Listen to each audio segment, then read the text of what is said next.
coming around. Oh, there you are. Paul Berry, who's the founder of Rebel Post, and also former CTO of Huffington Post. We're very excited to have you here, and he's going to talk about the communication space.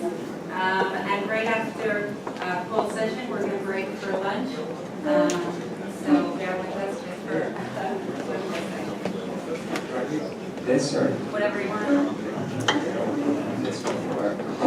Hi. Hi.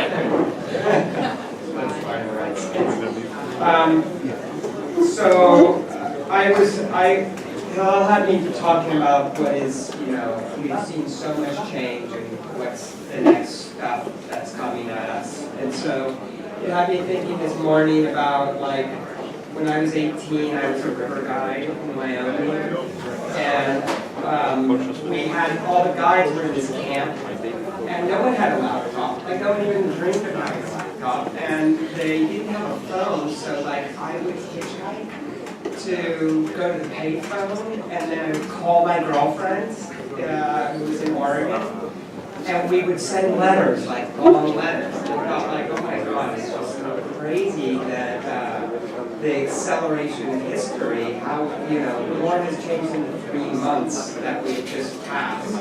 And I think the 5 years from when I was 13 to 18. So it's a tremendous time of opportunity right now, and I think that there's some spaces that are incredibly important, that are clearly, from my perspective anyway, next. And part of it, I think, is how we use the existing stuff, and then what we're going to either build next or see built next. So the first thing I'm just going to talk about, like, at Rebel Mouse, but first I'll give a little background. So I was CTO of Huffington Post from year 1 to a year after acquisition. As it relates to this, one of the most important things that we built was called HuffPost Social News. And before we built it, you could comment on HuffPost threads, and there was this huge audience, and any story could get like 20,000 comments in an hour. But it was kind of like this crazy black hole you would comment into. And like, I remember one time the Secret Service called me, and they're like, we need to investigate this person. And I had been building all these moderation tools, so I was like, thank God, that person is so creepy. But with social news, people started to really use HuffPost to talk to each other, to create new relationships. And so we would celebrate, for example, that at one point we learned that that a couple had gotten married that had met on the HuffPost comments system. And so what I'm doing at Rebel Mouse is a content platform. It's a comprehensive turnkey solution that brings together native apps and push notifications and mobile web and desktop web and a beautiful login experience that lets you pull in social graphs and create social graphs. And so brands are using us for their sites and their campaigns, and media companies are using us to either replace their existing CMS, because ours is a hyper-social CMS, or to complement it and plug in. And so I'll get at this more, because I do think that the surprising messaging app of the future is actually the open web, where what we're seeing, like we power a site that is a startup. It's been fun because it's about the plight of animals. It's called the Dodo. And it's risen incredibly fast. In 3 months, it got 7 million uniques, and it continues to grow. And I think it's really important that we can't, and this comes back to what I'm talking about, using how we use these different technologies. So you guys may all know of, and some of you may be guilty of, having one passionate thing that you hammer back to all your social channels, like never ending. That tends to grow to annoy other people. because it's like, there is that person waking up again and 45 tweets a day and 500 Facebook posts, and it's all on that same topic. The open web, I think, is the right solution for this because people need to be able to have places to have that passion and express it with people who want that level of engagement. So, for example, in our office, there's 4 fish heads. I like Fish, the band, you guys know the band? I like them, but there's a difference from liking fish and being a fish head.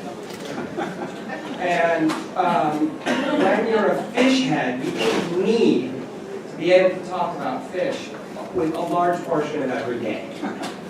And they understand that they can't use their own Twitter and Facebook channels for it. So this stuff is like important. We have to have passions and we have to let ourselves talk to each other. And so there, what they'll do is they'll have like 6,000 messages a day back and forth. No, Trace Solo was, no, this show was the best, no, and then occasionally they'll agree on one thing. This song, this moment, this is like, not one of them disagrees. This, and then is when they say, I don't care, I know you guys know I'm a fish head, but I'm sharing this to everyone. And they do that maybe once every few days. And that allows them to have this 6,000 a day on the passion. And once in a while, I'm going to let everyone know, yes, I'm still a fish head at this moment. This should convert you if you're not a fish head. So I think what I've been noticing as we build a team, we're like 80 people at Rebel Mouse. And as a CEO, and you try to optimize your time, it's fascinating how clever we have to be with when we use what medium. So I was thinking about the whole thing. I graduated from ITP, where Marshall McLuhan was like he was like as big as Immanuel Kant or whatever in undergrad. The medium is the message. And I'm not sure anymore about that. It's a little confusing, but certainly there's a lot about what you're saying when you use a medium. So for example, one that I was very awkward on, my 15-year-old cousin from Mexico City came and visited. And there was a lot of SMS to coordinate when we're going to go to dinner and and at one point I called her on the phone. And I realized how rude that was later. It's like, that was totally inappropriate for me to call her on the phone. And I realized that now I've become really sensitive to it. It's extremely rare for it to be okay to call someone out of the blue anymore. Like, you gotta give them a heads up. You say, hey, I'm gonna call you in a couple minutes, and then if you don't reply, like, you don't call. You have to be like, okay. And then, oh, good, all right, I can call. And then, like, Ken Lear was one of the founders of Huffington Post, and I just adore the man, and I learned from him constantly, and was one of the first investors in Rebel Mouse. And in terms of how you use mediums, I learned from him that if you ever go past 4 sentences, and I don't think he goes past 3, past 4 sentences I've come to take as religion in email, then you're doing it wrong. Like, just stop. And at any point, either there's 2 buckets for a long email. With a long email, it either means, like, I think there's a Mark Twain thing, which was, if I had more time, I could have made this letter would have been shorter. So either I realize, oh my God, I'm on paragraph 2 heading towards 3. And either I could just say this, like, how can he say this? And it's 2 sentences and done. And so I try to remind everyone in my company, like, whenever I see a super long email, like, no, you're doing it wrong. Like, nobody, like, you're writing this for yourself, not for the person who's receiving it. So I think it falls into 2 buckets with a long email. One is, get to the point. Just like say what the point is. Or you actually have to have a conversation. And so then Kenny turns that into a 2-word email, which just says, call me. And that I love, and I encourage people to say, call me, instead of this long email. And then we figure it out, and whether it's a Google Voice Hangout or a Skype, or an actual 10-digit number that we learned. But get out of there and go to voice back and forth. But there's also a lot of subtlety and nuance to this stuff. Like, it is actually way better to DM someone sometimes. And it's, for example, sometimes it's friends that I have at Twitter who work there. It's like doing SMS is kind of like an affront to them. But then there's people who don't look at Twitter, but still like they're Twitterholics. They're like totally on Twitter. And to ask them to leave that app, to go somewhere else, to this old school thing, it's like, fine, I'll deal with you. But like, it's annoying, like I gotta go there. So at DM, it's like 100% better. But then also, like, we built a sales team. And so thinking about social selling, and this takes me to like how business and communications is. I think this is where the world moves slowest, and we're the most backward still. So there's a lot of clever things people don't do, which is really helpful. So for example, before I have a meeting, especially if I have to fly like to Chicago or Minneapolis, which I dread, then the minimum you do is you make sure, okay, who am I meeting with, and to not Google them, to follow them on Twitter, and to connect with them on LinkedIn is crazy, because it's just like the fastest thing you can do that shows them, it's funny, but it kind of shows them that you kind of care about who they are. And so following them on Twitter, then they're like a signal, oh my God, someone's coming to, who is this person? And then, oh my God, I have a meeting with him tomorrow. They're way more likely to actually take that meeting and to feel warmly toward you.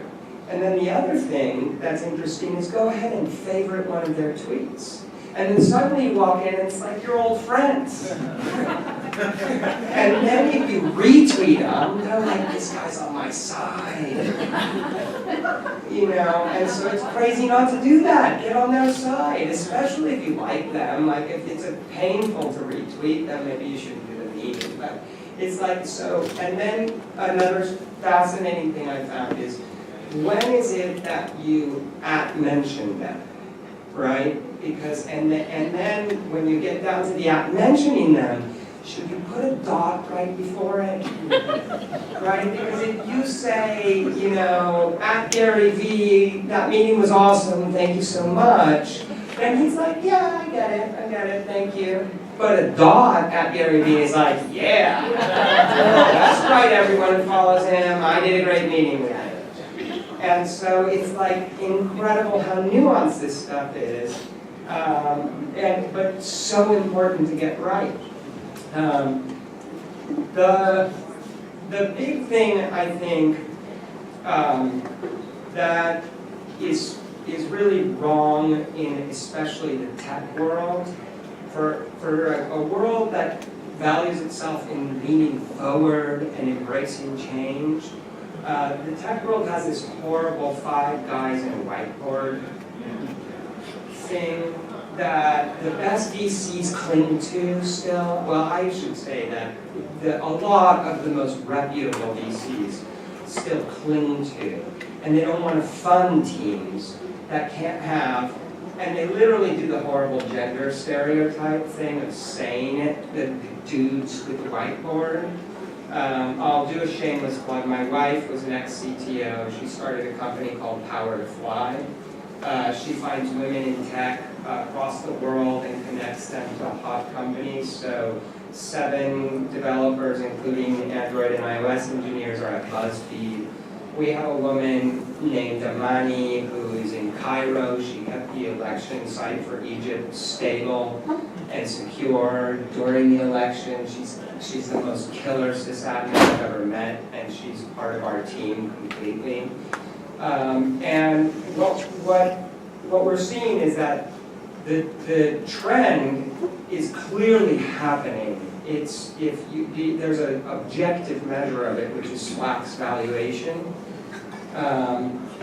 We need and want tools to manage how teams work together better than ever. And so there are some really awesome things that are happening with ephemerality. You guys are going to hear John Broad speak and Confide. It's really cool.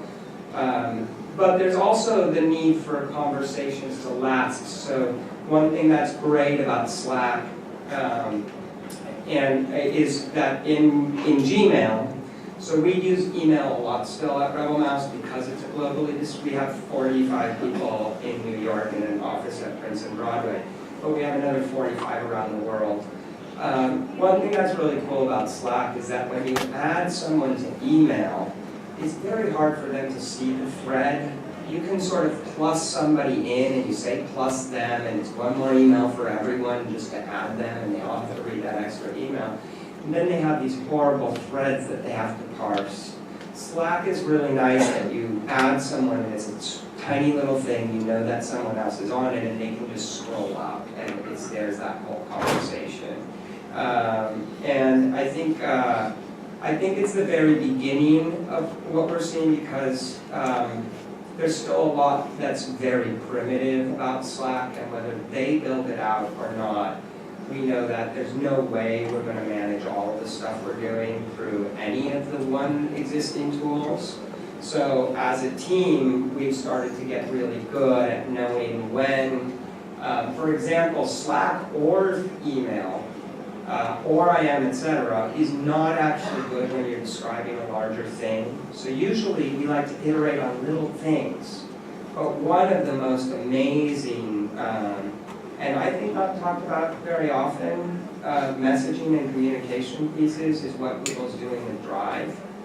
Because like 5 people in a doc, when you're constructing a bigger vision, basically, I don't know if it's true or not, but in my mind, the whole team that left Wave when it didn't work out went to Google Docs.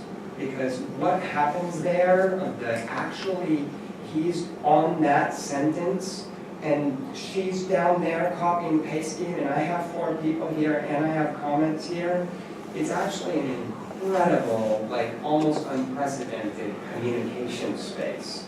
And that allows you to organize things in a way that, like Slack, you see the long thread, but it is also kind of exhausting. Like, how long do I have to go far back? I don't know. Am I supposed to really know I'm responsible to read all this? And how much was like still relevant or not? So for us, we use Google Drive and Docs to define the big projects, which we do regularly, but those are like things that will take us 3 to 6 months to build, which we'll do in tiny little steps, which will break out into email and Skype chats and Google Hangouts and etc. But that sort of bigger vision, I think, is really being solved by Google right now with Docs. And it is interesting for a company that gets so regularly hammered for not getting social, how vital Gmail is, because I think no matter what messaging apps you use, you just like all roads lead back to email eventually. For now. But it's been, the death of email keeps being predicted, and I think it's kind of like the death of Facebook, which I also have many times predicted. And it's like still holding on really, really well. So I think there's a lot of work to be done still to make teams work well together. And then the really old, archaic thing that drives me nuts is sales teams. It's like you still literally use the phrase, we've got to knock on doors.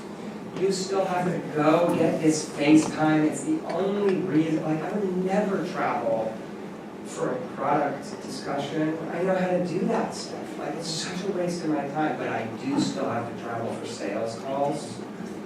And there's still that word call, which isn't, it's like, so I think there's going to be a future, and I'm seeing like we have a star in our team. She left Adobe Social to join us, Lisa Kaplan, and she's just been crushing it. And her office hours are very rare. Like if you count her value by seeing her in the office, like you think she's not really important, but she kills it.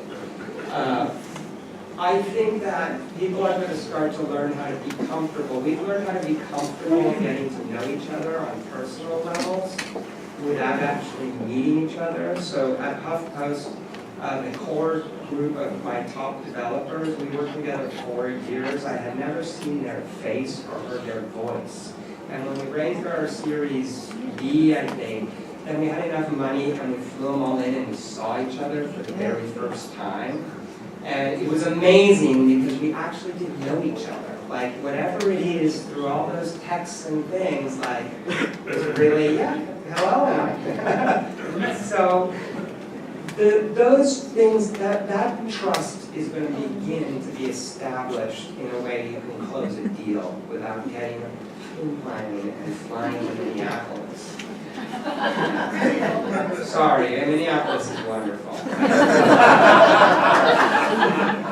So, I think that I've reached my time. Questions? Where's the mic? Mic? The mic is. Yeah, Jacob, there to be from Zula. So, you said that, just ended now, I was going to ask you, but anyway, that you didn't meet the development team until the Series B, in other words, physically, didn't meet them until the Series B. Well, I met them, but I didn't, you know what I mean? I knew them, but I didn't see their face or hear their voice. No, that's what I meant, physically, didn't, that's why I'm saying, physical space. So, and then you referred to where we are with like sales calls, still, all the way over there. Why is it that we were able to make the leap over here, in this area of life, and in this area of life it's kind of still trailing, Minneapolis is still trailing far behind. What's the, Well, how do you see the difference? I think it's just that, in part, like, the truth is that there's certain parts of the world that change slower, and your people who lean most forward into stuff are your people who work in UX and write code, do design, maybe the guys who actually do procurement and do legal and sign contracts don't move quite as fast as a general group. So the individuals, like Bon and Bo has been an enormous supporter of us. One of the things that he's so great at is being really cognizant of the dirty reality of a massive company like Mondelez. How do you move people into the future? And so I think that group, even in tech, is the hardest one to move. They're the least likely to be on Snapchat first. The guy who runs procurement, just like generally. Okay, one more question. Any other questions? Any questions? I got one. Love Rebel Mouse. All right, I love Rebel Mouse, as you know. I love the team. thank you. I think that what you guys are solving is kind of similar in a way to what the messaging apps are, certain kinds of messaging apps. And that, we're here at this event. Nobody has to give each other a business card, so we're all connected in Zoom. We're talking. As the event is happening, we're connected. And it's great. What do you think of that whole world of business cards? I mean, about me just launching our own. So what do you think that's on? Do you think we're going to use each other business cards 5 years down the line? Well, I saw someone ranting on Twitter about why the fuck do people still have business cards, and he was so angry about it. And You're referring to me? was that you? Yeah. You're not alone. It wasn't you, but and I had just come to I realize there's something still very useful that hasn't been solved by tech, for me anyway, which isn't to stay in touch. I don't need your card. But when I enter a room and there was a calendar, there's like 15 people from Best Buy or wherever it is, and they're all in this meeting room, and sure, I've emailed. To have the person give you the card so you look at their face and say, so it's not to email them, but it's like, there's their title. Because maybe I know their name on the email, but I wasn't sure their responsibility or role. And then I have the memory of a hamster. It helps a lot, but that's it. I throw them out right after. Because the business card tells your story. In other words, if I give you a business card, you won't know the first thing about me. Whereas if you look at my Rebel Maps, you'll know everything about me. No, I mean literally the only thing they're useful for is for people like me with the memory of a hamster entering a group situation in a meeting and then having everyone's title and name and I connect with. But everything else I don't identity, just, and actually, if you use it to create a connection in a conference, it's actually a horrible way to do it. If you care about the connection, you just, oh, what's your email? And then you just email them right there, got it? And they're, yeah, I got it. And now that's 100% better. And that can be Twitter follows or Zula or whatever it is. Thank you, Paul.